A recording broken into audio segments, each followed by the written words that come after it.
Los tres chanchitos. Hola chanchitubers. Hoy se ha concedido el Premio Nobel de Física de 2016 y sí, la Academia ha tenido el mal gusto de darle a una cosa que no hay quien lo explique. Ahí todo el mundo tenía preparados que su entradita sobre las ondas gravitacionales, su entradita sobre la materia oscura, y van los tipos, en esta ocasión porque solo he visto a 3 tipos en la presentación, y se descuelga dando un premio Nobel a... un nombre es Toulouse, Haldane y Kotterlitz. Bueno, lo que sea, lo buscáis en Google que para eso está. Son 3 físicos que además tuvieron la desfachatez de castigarnos con un temita un poco incómodo de explicar, que dices tú, ¿y ahora esto cómo se lo cuento yo a la gente, muchacho? Si no lo entiendo yo ni yo muy bien. Pues aquí el problema está en que esta gente lo que hicieron fue definir una cosa que...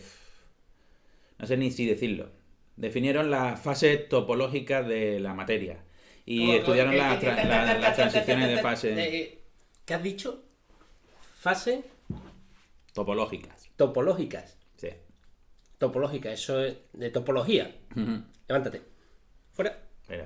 Fuera. Una manera más sucia de aprovechar Fuera. un tren barato. Sí, bueno, esto es lo que es. Me voy a... No te vayas, quédate por aquí que ahora te vamos a necesitar. Déjame que explique la parte de topología. Bueno, porque resulta que Enrique es nuestro físico de guardia, pero yo soy el topólogo de guardia de los 3 chanchitos. Entonces, por lo tanto, me corresponde a mí explicar qué es eso de topología, porque he observado también en las redes que muchas veces la gente no sabe exactamente lo que es y no lo explica del todo bien. Tampoco es que yo vaya a intentar explicar perfectamente y que todos sepáis lo que es la topología, que para eso hay 3 cursos en la carrera de matemáticas y demás. Pero un poco el fundamento, ¿no? Porque la topología es una rama de las matemáticas que trata de estudiar las propiedades, las características que permanecen en los objetos matemáticos cuando nos olvidamos de la idea de medir. Cuando no medimos ni distancias, no medimos ángulos, no medimos áreas, no medimos nada de eso. O sea, hay propiedades, si la propiedad depende de la distancia, si depende del ángulo y demás, normalmente son propiedades geométricas. Mientras que las propiedades, de alguna forma más intrínsecas de los objetos, que no dependen de la distancia, no dependen de ángulos, áreas, etcétera, son lo que se llaman las propiedades topológicas. Permitidme explicar. O sea, la única forma de diferenciar una circunferencia, de definir una circunferencia, es a través de propiedades métricas. Propiedades métricas, por ejemplo, la circunferencia es el conjunto de puntos equidistantes de otro. Por cierto, ¿hubo algún problema con la NASA? ¿Tuvo alguna vez algún problema con la definición de circunferencia? Ya hablaremos de ello en otro día. Un segmento, pues también se define geométricamente. ¿Por qué? Porque un segmento son los puntos que determinan el camino más corto entre 2 puntos dados. Sin embargo, hay otras propiedades que son más intrínsecas de esas. Algunas asociadas, por ejemplo, con Barrio Sésamo. Si tenemos una circunferencia o un triángulo que topológicamente son indistinguibles, pintar un punto dentro o un punto fuera, eso sí es una propiedad topológica. Estar dentro o fuera del recinto ese que determina una circunferencia o un triángulo, sí es una propiedad topológica. Pero yo diría que la propiedad topológica por antonomasia es la de ser conexo o no, o el número de componentes conexas. ¿Qué es el número de componentes conexas? El número de trozos que tiene un objeto. Esa es la principal propiedad topológica. Por ejemplo, si tenemos una hoja de papel, una hoja de papel en principio es un plano, ¿de acuerdo? Pero esto lo define un plano con una propiedad geométrica, porque estamos definiendo distancia entre los puntos. Incluso si arrugamos la hoja de papel, lo único que la distingue de la hoja anterior alisada son propiedades métricas. Y de hecho podemos intentar deshacer este entuerto intentando alisar la hoja. ¿De acuerdo? Sin embargo, si partimos la hoja y nos quedamos con 2 trozos, eso ya es una propiedad topológica. Esto topológicamente no es equivalente a la hoja inicial. Hemos ido de una a otra mediante lo que se llama una función, una aplicación no continua, porque se produce una ruptura de la continuidad. Alguien puede decir, bueno, entonces puede ser que un segmento y una circunferencia topológicamente son iguales. No, un segmento y una circunferencia no son iguales. ¿Por qué? Porque si fueran iguales topológicamente, o sea, yo me pongo las gafas de mirar topológica y los veo exactamente iguales, pues existirá, me fijo en el punto medio del segmento, que no tiene sentido topológicamente, pero digamos un punto que no sea uno de los dos extremos, eso sí tiene sentido topológicamente. Quito un punto que esté en medio del segmento, que no sea uno de los extremos, y entonces se parte el segmento en dos trozos. Sin embargo, la circunferencia no tiene ningún punto que al quitarlo se parta en dos trozos. Siempre al quitar un punto de la circunferencia sigue quedando un único trozo. Por lo tanto, el segmento y la circunferencia no son iguales, son distintos. También se conoce cuáles son todas las superficies que existen, superficies que se puedan imaginar uno en R3, o sea, tienen que ser orientables y tal, y supongamos que no tienen borde. Que son básicamente la esfera que para nosotros es lo mismo que un cubo, Es lo mismo que un cubo, pero vamos a llamarle esfera. Y entonces ahora se trata de ponerle asas a la esfera. Si le ponemos un asa, lo que nos queda es como la superficie equivalente a la superficie de un donut. Nos queda equivalente a la superficie de un donut. Es lo que normalmente en topología llamamos un toro. Se le llama así, toro. Y el toro no es equivalente a la esfera, es otra superficie distinta desde el punto de vista topológico. Y ahora ya el juego consiste en ponerle asas. Una esfera con un asa es equivalente a un toro, una esfera con dos asas pues es un doble toro, etcétera, etcétera, etcétera. Y esas son todas las posibles. Y ese es el juego de la topología. También desde el punto de vista topológico, por ejemplo, si pintamos un punto, si ponemos un dedo en la mesa y damos vueltas alrededor de él, el número de vueltas que demos con un camino cerrado, eso también es un invariante topológico. Y esa es digamos que la principal idea que uno tiene que guardar en el papel que juega aquí la topología. Y si quieres, Enrique, tú ahora puedes seguir hablándonos de la física. ¿Te vale esta explicación de la topología? Sí. Bueno, pues nada, todo tuyo. No os vayáis. Esto lo tenemos que ver de cómo hacemos esas transiciones así sin corte. Y después, amigos, después de la matebrasa, vamos a lo que de verdad importa, que hemos venido a hablar de un premio Nobel de Física. Que los matemáticos dicen topología. Esta es la mía para decir algo en un premio Nobel. Sí, porque como todos sabemos, esa historia de que el Nobel no quería a los matemáticos, o que su mujer se acostaba con un matemático o lo que sea. Difícil cuando no estaba casado. Pero bueno, la mitología es así y hay historias demasiado buenas como para que sean ciertas. Volvamos al tema este que nos ocupa. Después de lo que nos ha explicado Alberto sobre la topología, lo interesante es insistir una vez más en el hecho de que hay espacios que son topológicamente iguales y topológicamente distintos. Por ejemplo, ya sabéis, el topólogo es ese ser humano que dice hacer matemáticas cuando en realidad lo que está es poniéndole agujeros a esferas. Pero el tener un agujero es una cosa topológicamente ahí guay. ¿Por qué? Porque tú puedes, si tú tienes un toro, lo puedes deformar de distintas maneras, lo puedes estrujar, lo puedes tirar, lo que sea, pero el agujero tiene que estar ahí. Eso es lo que se llama un invariante topológico. Eso no varía por muchas transformaciones continuas que tú hagas. Y en topología solo vale jugar con transformaciones continuas. No puedes meter corta ni nada de eso, porque eso está feo. Tú a un topólogo le haces una cosa discontinua y se pone a llorar, se le sale sangre de los ojos y cosas así. Entonces, por eso, si te hace un cubo de plastilina y haciendo así, que es una transformación continua, acaba en una esfera, porque topológicamente eso es lo mismo. Pero si tú tienes un toro y haces así, pues entonces, ¿qué haces con la plastilina? Hace una esfera. ¿Por qué? Porque hay una transición ahí discontinua. Piénsalo, la plastilina es un reto para los topólogos, pero no diremos más topólogos, no sea que vengan otra vez y nos explican algo más sobre topología que... madre mía. Venga, sigo. Aquí de lo que vamos a hablar es de transiciones de fase. Ya sabéis eso que estudiamos en el colegio, ¿no? Cuando tú tienes un cacharro con agua y lo calientas, eso al final llega un momento que quieras que no, se transforma el líquido en gas. Y sabemos también que el hielo se funde o que el agua líquida se transforma en hielo. Y lo único que tenemos que hacer es subir y bajar la temperatura. Esas son las transiciones de fase usuales que nosotros estamos acostumbrados, donde hay características de la materia, como por ejemplo su estado de agregación, si están las moléculas que conforman el sistema más o menos unidas entre sí. Pues eso cambia si tú le introduces energía al sistema o si se la quitas. Es decir, si aumentas o disminuyes la temperatura. Lo que han hecho esta gente es decir, bueno, ¿y qué pasa si tenemos alguna propiedad que equivalga a un invariante topológico de esto, como tener agujeros o no tenerlos? Y la transición de fase consiste justo en pasar de una situación topológica a otra situación topológica inequivalente. ¿Eso tiene sentido? Y la pregunta no se la preguntaron así porque sí, es que se toparon con ella estudiando qué le pasaba a los sistemas que se sometían a bajísimas temperaturas. Cuando descubrimos la manera de bajar muchísimo la temperatura, ya os sonará a todos que hay eso que se llama el cero absoluto, que no se puede alcanzar, pero podemos bajar mucho la temperatura y llegar a regímenes de temperatura muy bajos, muy cercanos al cero absoluto, que equivale a unos menos 273,15 grados centígrados. Eso sería el 0 Kelvin, el cero absoluto. Pues si nos conseguimos bajar la temperatura de un sistema a esa temperatura y además conseguimos que el sistema sea una superficie más o menos delgada, empiezan a pasar cosas interesantes. Básicamente es que la cuántica toma el control del cotarro y dice, muchachos, aquí vamos a liar la parda.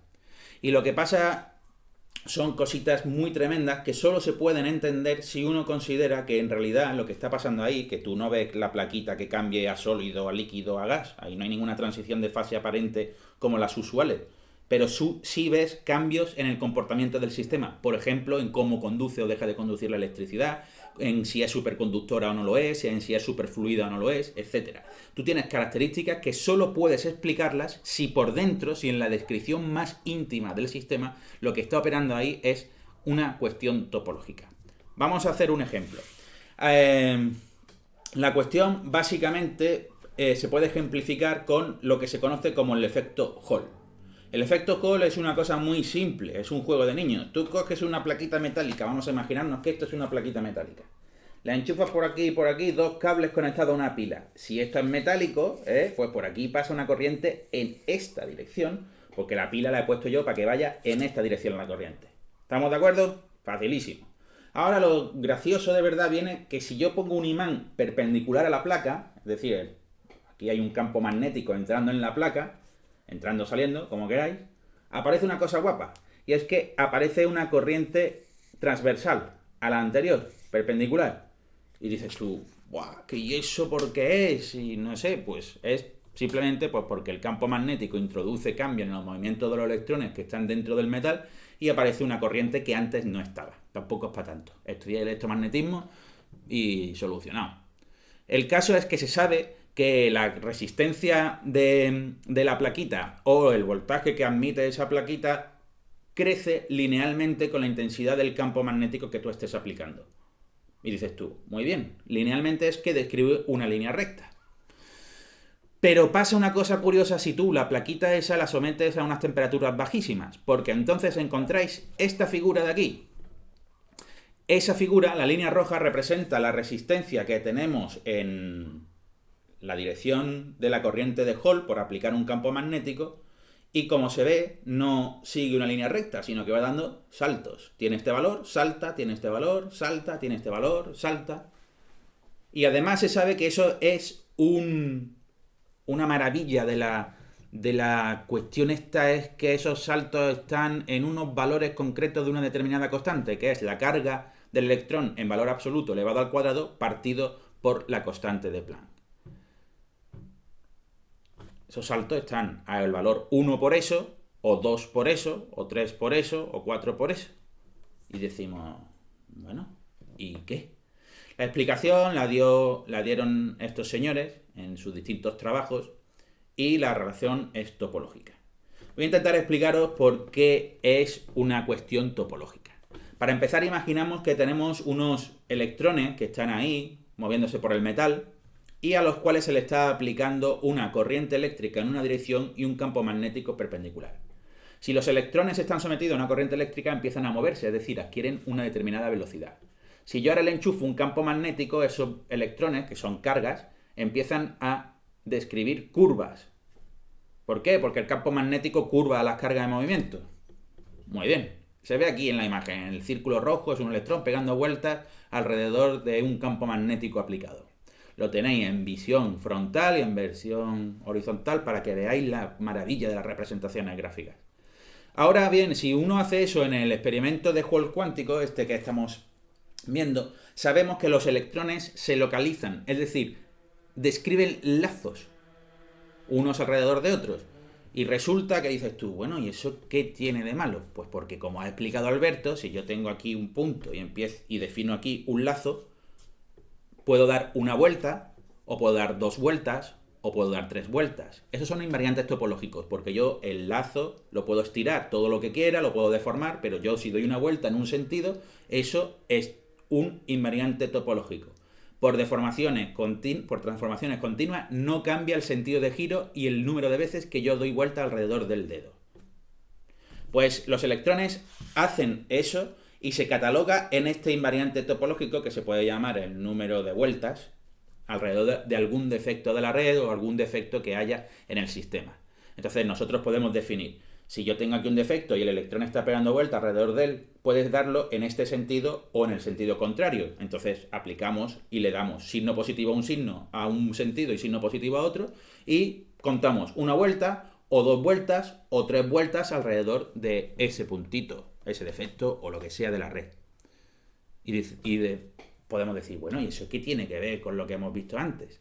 Lo que demostraron estos chavales, entre otras muchas cosas, fue que la explicación del efecto Hall cuántico, cuando esto se discretiza la resistencia del material al someterlo en bajas temperaturas a un campo magnético, encontraron que eso era únicamente posible si se explicaba con una transición de fase entre que los electrones estuvieran dando vueltas, una vuelta, 2 vueltas, 3 vueltas. Y entonces se podía entender por qué era un múltiplo entero del valor E cuadrado partido por H.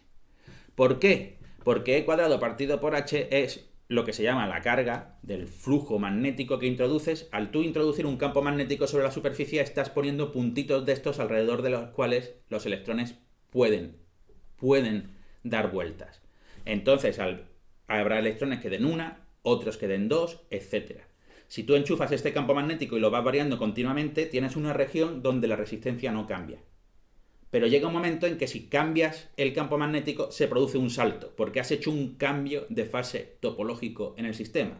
Tú no ves nada aparente, solo ves que hay una característica que ha cambiado y es la resistencia, que ha dado un salto entero a otro valor que tú dices. ¿Y por qué un salto entero? Pues porque has cambiado de dar una vuelta alrededor del flujo magnético a dar 2 vueltas. Y con eso, amigos, podemos explicar muchísimas cosas como, por ejemplo, comportamientos en el grafeno, comportamientos en nuevos materiales, podemos diseñar materiales para utilizarlos en computación cuántica, y se ha abierto toda una veda a una investigación sobre topología y la relación de la topología y la física, que era algo que hasta hace bien poco no era una cosa usual. Entonces ahora se habla de computación topológica, de teoría cuántica de campos topológicas, etcétera, etcétera, etcétera. Muchos de estas ramas teóricas han venido de la mano de este tipo de descubrimientos de las fases topológicas y de las transiciones de fases topológicas, que fueron una agradable sorpresa tanto para físicos como para matemáticos, porque abrió un campo nuevo. Y es un campo que va a traer muchísimas aplicaciones, pero de las aplicaciones hablaremos otro día. ¡Cochinitos! Los 3 chanchitos.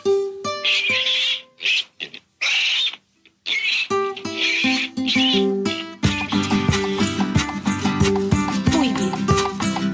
Ahora le toca a los 3 chanchitos. Eso.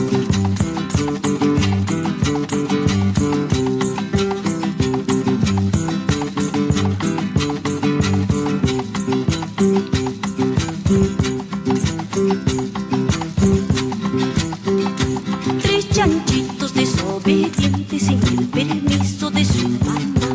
Una mañana muy tempranito se salieron a pasear. Cuando estaban paseando solos vino el lobo y se los llevó. Los chanchitos lloran y dicen: ay, señor lobo, ten compasión, ya no seremos desobedientes, ayudaremos a mamá. 3 chanchitos se van en tren, se van en tren, se van en tren. Uno moviendo el hociquito, otro moviendo la patita, otro moviendo la colita. 3 chanchitos se van en tren, se van en tren, y muy bien.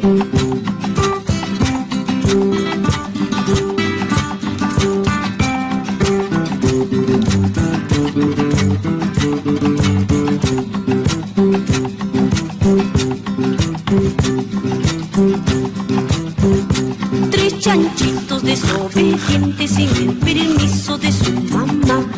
Una mañana muy tempranito se salieron a pasear. Cuando estaban paseando solo, vino el lobo y se los llevó. Los chanchitos lloran y dicen: ay, señor lobo, ten compasión, ya no seremos desobedientes, ayudaremos a mamá. Tres chanchitos se van en tren, se van en tren, se van en tren. Uno moviendo el hociquito, otro moviendo la patita, otro moviendo la colita. Tres chanchitos se van en tren, se van en tren, y muy bien.